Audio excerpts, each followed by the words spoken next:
मैं आज एक ऐसे गांव की बात करने वाला हूं जहां के लोग बाहर दूसरे देश में रहते हैं, नौकरी करते हैं और जब भी वे छुट्टियों में अपने गांव आते थे तो गांव की बदहाली देखकर दुखी हो जाते थे। कई राज्यों के कई गांवों की इसी तरह सेम स्थिति अभी भी है। वैसे अगर गांवों के जागरूक और शिक्षित नागरिक चाह लें तो क्या नहीं हो सकता, गांव में सब कुछ हो सकता है। इसीलिए कहा जाता है कि विकास की जिम्मेदारी सिर्फ सरकार की ही नहीं है, यह नागरिकों की चिंता और सरोकार का विषय भी है। हम बात कर रहे हैं बिहार के मधुबनी डिस्ट्रिक्ट के सतगरा गांव की। अमेरिका में गूगल में कार्यरत इसी गांव के सुनील कुमार झा और वहीं एक कंपनी में सीईओ संजय कुमार झा जब भी गांव आते थे तो पिछड़ापन देख करके काफी दुखी होते थे। दोनों ने सूरत में रह रहे अपने मित्र जो इंफ्रास्ट्रक्चर डेवलपर हैं उनसे अपने गांव के विकास के लिए विस्तृत चर्चा की।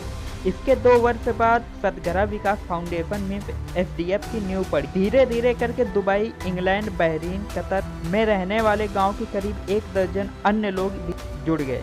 इस फाउंडेशन को एक व्यवस्थित आकार दिया गया, गांव के जिम्मेदार लोगों को भी भागीदार बनाया गया और देखते ही देखते 2 वर्ष में गांव की सड़कों की दशा बदल गई। गांव में बुजुर्गों के लिए रसोई घर शुरू किया गया जिससे कि अब उनको भोजन करने की कोई चिंता नहीं रहती।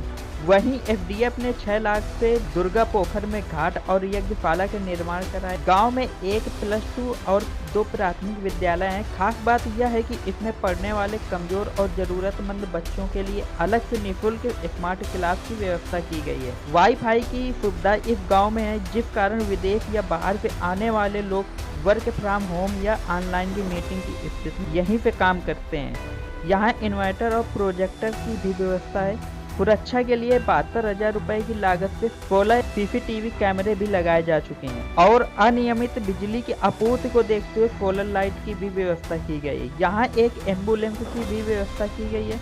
अगर इस गांव से 5 किलोमीटर के अंदर किसी भी गांव के लोगों को जरूरत पड़ती है तो यह एम्बुलेंस केवल तेल के खर्च पर उपलब्ध होती है। हमारे चैनल को प्लीज सब्सक्राइब करें, वीडियो को लाइक और शेयर कर दें।